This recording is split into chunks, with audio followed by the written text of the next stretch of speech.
नाशिकच्या निफाड तालुक्यातील नांदूर मधमेश्वर परिसरामध्ये कुत्र्यानं बिबट्यावर हल्ला केलाय। 300 मीटर त्याला तोंडात पकडून आणलं। या ठिकाणी फरफटत आणली गेल्याची ही दृश्य बघतोय आपण। गांगुर्डे वस्तीवर कुत्रा आणि बिबट्याचा हा सगळा थरार रंगला।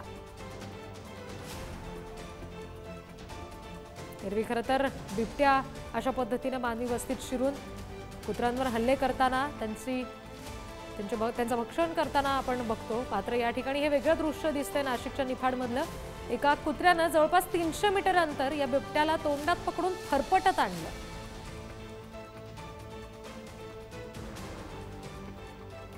गांगुर्डे वस्तीवर हा सगळा थरार पाहायला मिळाला। नांदूर मधमेश्वर परिसरातली ही दृश्य आहेत।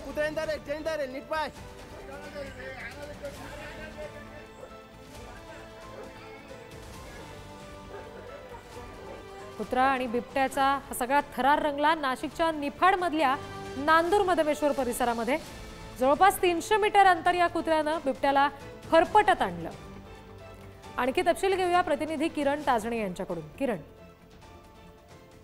खरं म्हणजे नाशिकच्या विविध भागांमध्ये बिबट्याचा वावर मोठ्या प्रमाणात वाढला आहे आणि अशा सगळ्या परिस्थितीमध्ये बिबट्याकडनं अनेकदा माणसांवर हल्ले होतात, त्यासोबतच जनावरांवर देखील हल्ले होतात, कुत्र्यांवर देखील हल्ले होतात। मात्र या ठिकाणी उलट घडलं, थेट कुत्र्यानंच बिबट्याला सळोकी पळो या ठिकाणी केलंय। नामहरण एक प्रकारे करण्याचा प्रयत्न कुत्र्यानं बिबट्याचा केलेला आहे आणि जवळपास 300 मीटर कुत्र्यानं बिबट्याला ओढत नेलेलं होतं आणि ज्या वेळेला पकड ढील झाली त्याच वेळेला बिबट्यानं त्या ठिकाणाहून सुटका करत पळ काढलेला आहे आणि या संपूर्ण घटनेचा व्हिडिओ सध्या सोशल मीडियावर व्हायरल झालेला आहे।